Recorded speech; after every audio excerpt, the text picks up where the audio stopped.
community of members, coaches, and professionals working as a team of like-minded individuals in constant pursuit, connecting this exclusive group with the tools and resources they require to live a high-performance lifestyle, conquering what life has thrown at them.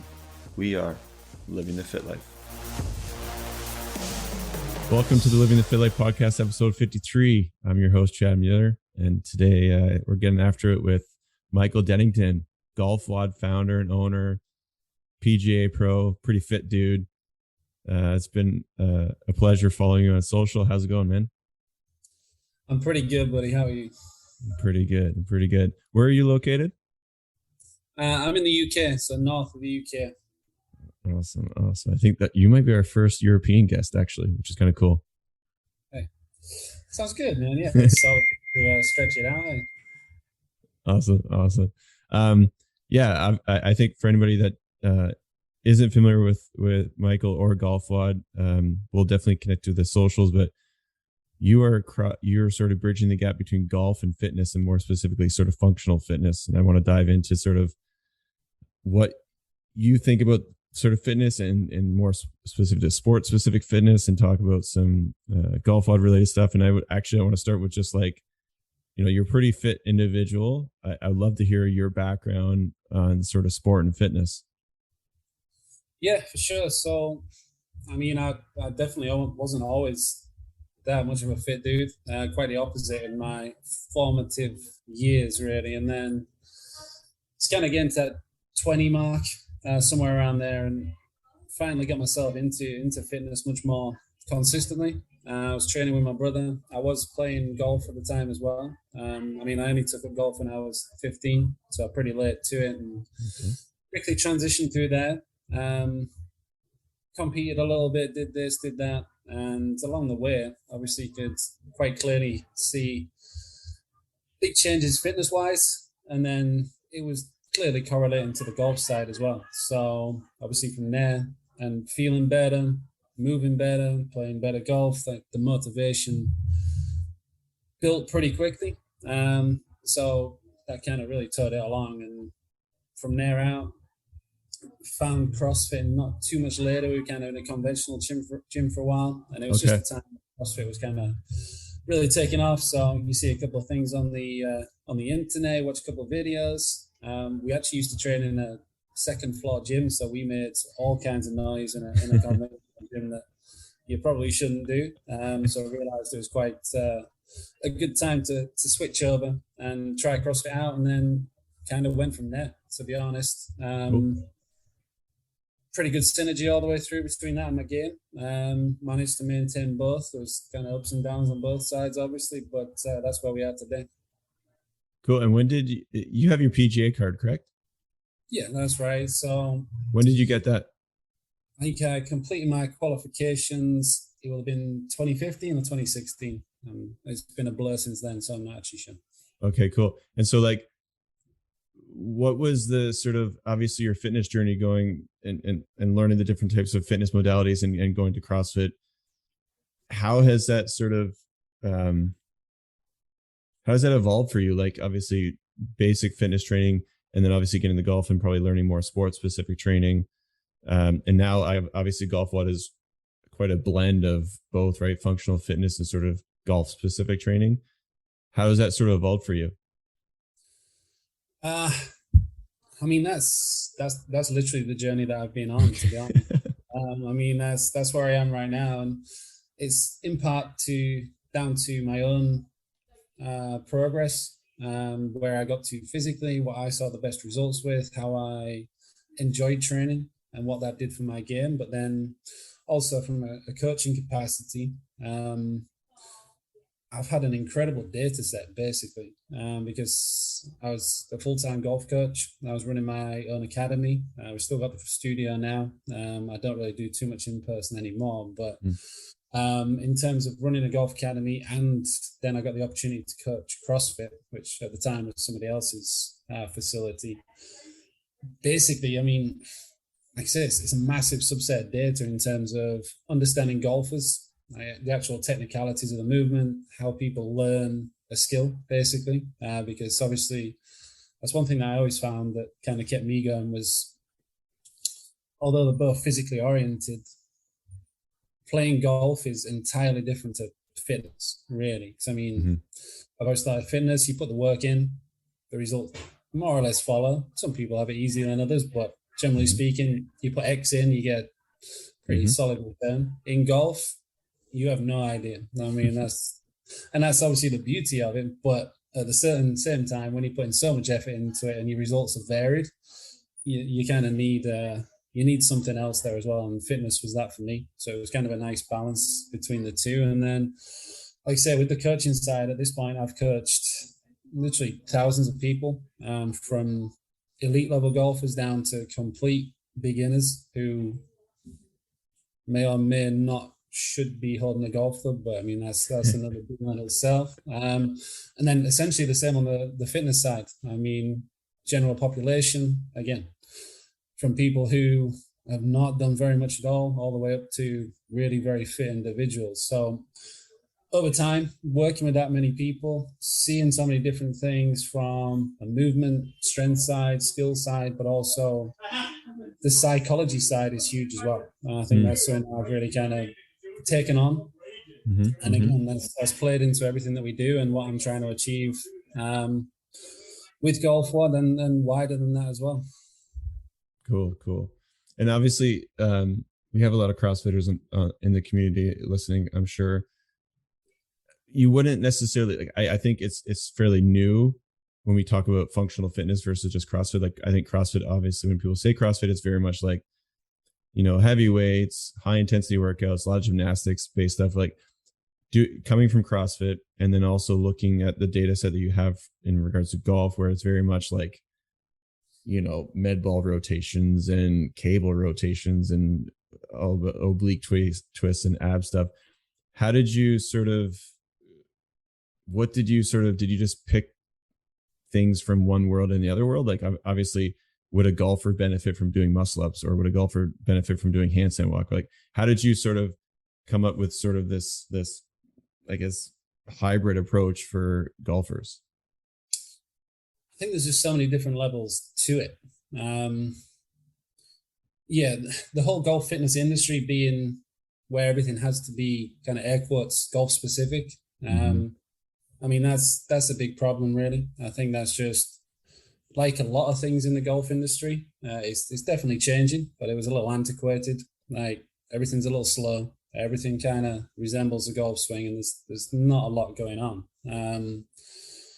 On the CrossFit side, I mean, CrossFit itself, as with anything that kind of does well, essentially, you're going to have an almost equal number of people who don't buy into it and just kind of go the opposite way. So again, it's definitely been a case of understanding really what people need and what the actual end result of that is. And I think one thing that is often overlooked is, yes, like, people want to do golf fitness, but for 95+%, the people who are golfers probably do at least as much fitness as they do golf anyway. And it's more a case of kind of general preparedness. They need to be fitter. They need to feel better.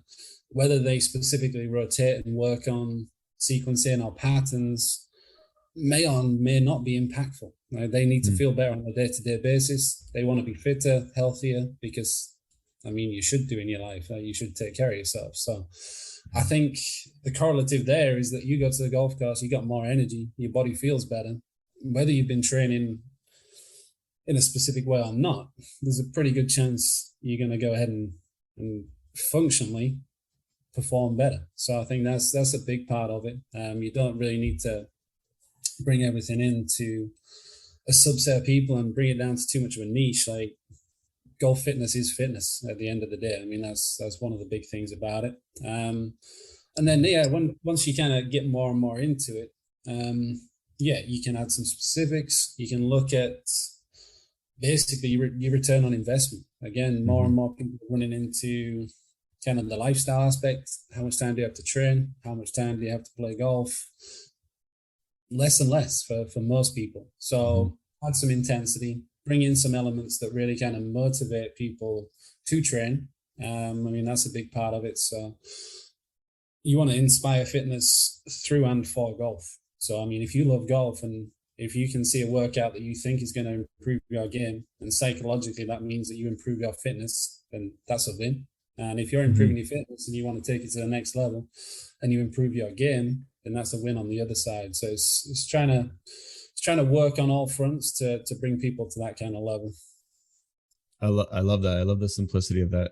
I think that's super important, because I think it's overlooked, right? Like, I think when the amount of, golf channel and YouTube instructional videos of grabbing a med ball and rotating against the wall is like, it's crazy, right? Like, I agree. Like, I think we both agree that, golf needs to be disrupted, and it does feel like it's happening, but you're right. It happens at a very slow pace.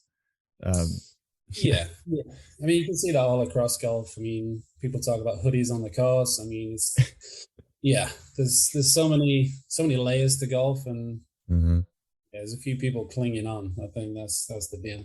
Yeah, but I do like that. I think the idea of just doing more fitness, whether it's you just running twice a week, will just better you on the golf course for sure. I think CrossFit or functional fitness obviously has a lot more benefits to it. Obviously, just power cleans and deadlifts and just like very up and down movements, stability through the ground obviously have a huge transition into golf. No, that's great. And then you were touching on it, like, after sort of you have a foundational set of fitness and you want to take your sort of any sort of game, any game to the next level. You've obviously worked with some PGA professionals. I know obviously Scott Stallings is probably one of the ones you've worked with most.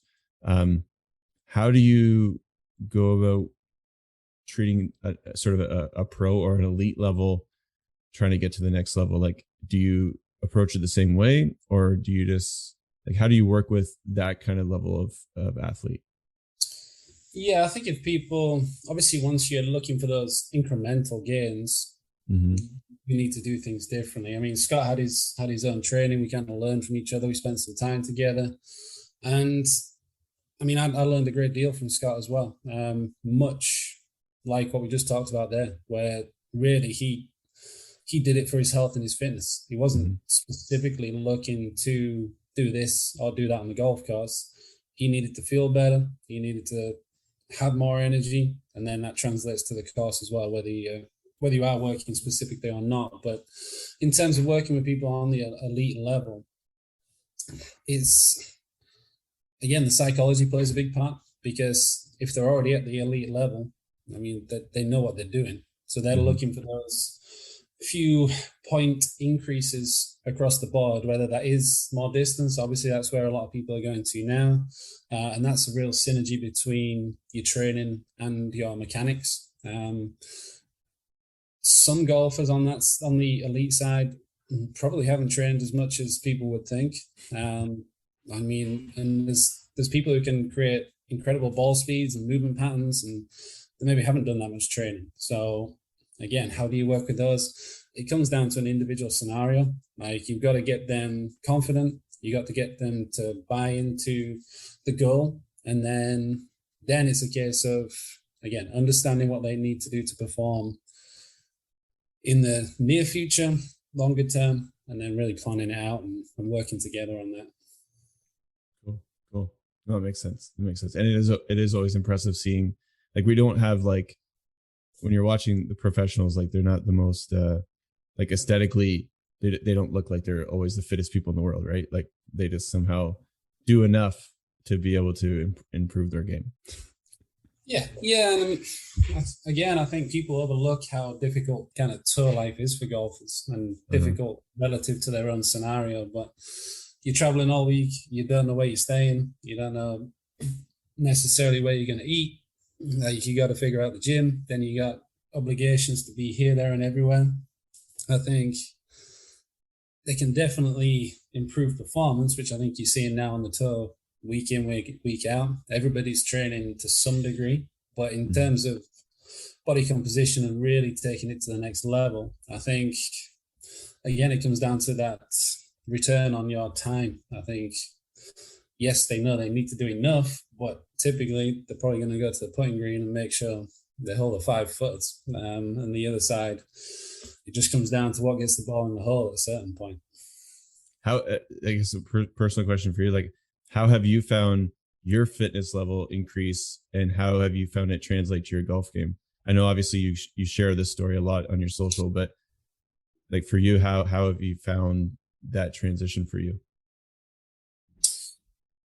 Yeah, it's been pretty cool, really. I mean, I'd say it's inspired me to do all of this, and obviously seeing other people do the same thing now and make huge improvements is massive. And I mean, like for you, what is it just the amount of strength that you've gained that's really translated to golf, or is it just like you said before, like it's the psychology side of it? It's sort of being more creating more stronger speeds in a rotation, or is it just across the board, like all things are just like up leveled?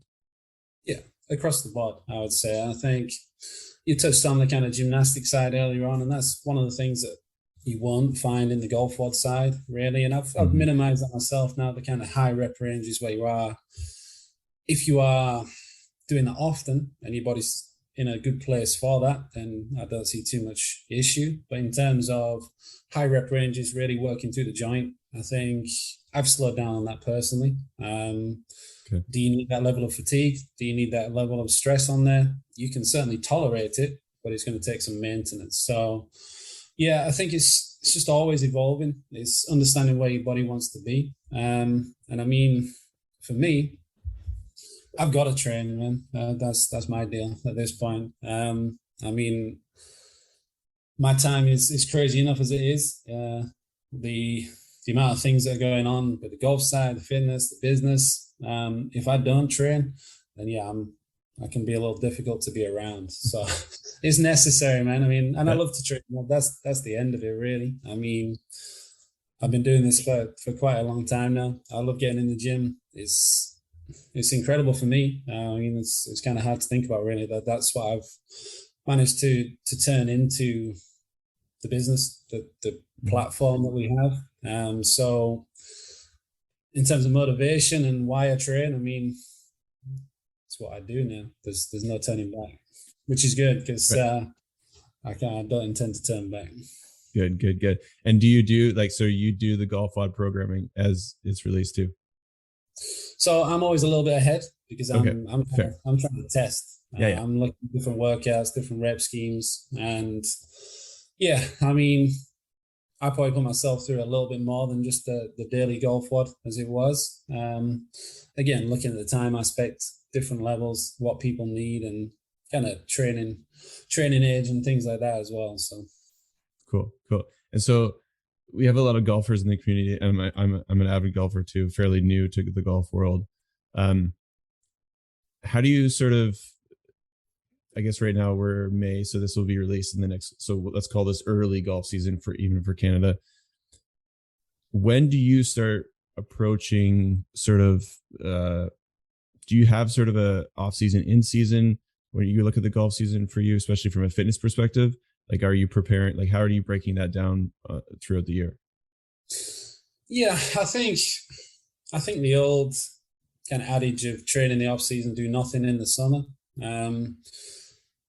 It's not completely wrong. There is some elements to it. And I think that's something that I definitely look to work into our athlete programming. Over the winter, when you're not playing as much, that's when you can change your physiology. So that'll be a little bit more in terms of real strength change, where you are looking to obviously break down muscle tissue, change things up, and your body's potentially going to feel a little bit different if that's your goal. But that doesn't mean you don't do any strength through the season, really. So, I mean, to encapsulate it all, I mean, yeah, you do your off-season strength work towards the end of the year, maybe early in the year as well. Then you start tapering off from there into more of a power cycle. And the thing is, the strength not only obviously strengthens the body, but it gives you your percentages to work off. So you got a nice spectrum to go into. So things like your deadlifts, your squats, you can understand what level we're on. So in terms of that, yeah, you're going to look at strength coming out of the early part of the year when you're not playing too much golf. We're going to taper it down then to more power training. So still low reps, but slightly bring the weight down, really move pretty heavy weights quickly, as well as keeping in the rotational, the sequencing aspects. everything that you need to move well. And obviously along the way, you need to be putting your body through a good dynamic range of motion. You need to be looking after yourself. It comes down to levels, really. So once you kind of work through that strength and power phase early in the year, we're going to come out early pre-season. Into the season. That's when you're going to start looking more at speed. So you take that weight down a little bit further. You're still going to be doing the compound lifts. It's just going to be a different load, different stimulus to the body, different output. Then you take it to the course. You look at how the body's moving. You look at how you're performing. And then, like I said, you kind of build on that. But you can't just go speed all season. You may be good, but in terms of durability, longevity, have a mid-season strength cycle in there as well. Nothing that is too far extreme for most guys, unless they really want to do that, which obviously is really on them. But look at bringing some strength back in, make sure you got that nice baseline, and then taper back the same way. Look at power, look at speed. You can be really granular if you want to be with certain athletes. Obviously, they know their schedule. Someone like McElroy or something like that, they want to be at their fastest. They want to be freest. A week like this, a major week. But you can look at how to work your cycles, work your percentages, and keep the body moving in the best way possible. Right on. Yeah, you mentioned dynamic range of motion. I did want to ask you about mobility. I think it's always curious to me, like every sport, it's very often where a lot of people are stretching and warming up before they sort of play a sport. But for some reason, golf it's almost like weird if you see a bunch of golf, like if you saw a golfer stretching or getting sort of warmed up in a proper way. I always find it weird. Like, why do you think that it's not a thing when it comes to golf, knowing that like such a like explosive movement can set back, like, I mean, it could kill your golf season, right? I absolutely agree. And I think one big part of that is when, just to kind of take that point and look in a different ways, when golfers talk about lifting weights and injury risk, it's like the golf swing pretty much could be the number one injury risk of almost anything. Right. Think about how the body's turning. You think about some of the positions that I've seen people get into. Yeah. You're going to hurt yourself at some point. So you kind of need some resilience. In terms of the warm-up, again, it's just what golfers do. I guess I don't have a good answer. I mean, I guess it's the same kind of mindset of where you go to a certain place, you turn up in a certain attire, and they're gonna look at you a pretty different way. Is it something we should change though? Is it something that we should work on trying to change so that it's absolutely? I mean, it's something that we work into our programming. In 5 minutes, increase your heart rate, work the body through a few functional ranges of motion, get a bit of rotation in there. 5 minutes could drastically improve your round and obviously reduce a lot of the factors that so many people go through in terms of, like I said, the first few holes, your back's tight, your lower back, you can't quite bend down to put the tee in the ground. It's like, should you be hitting the ball right now?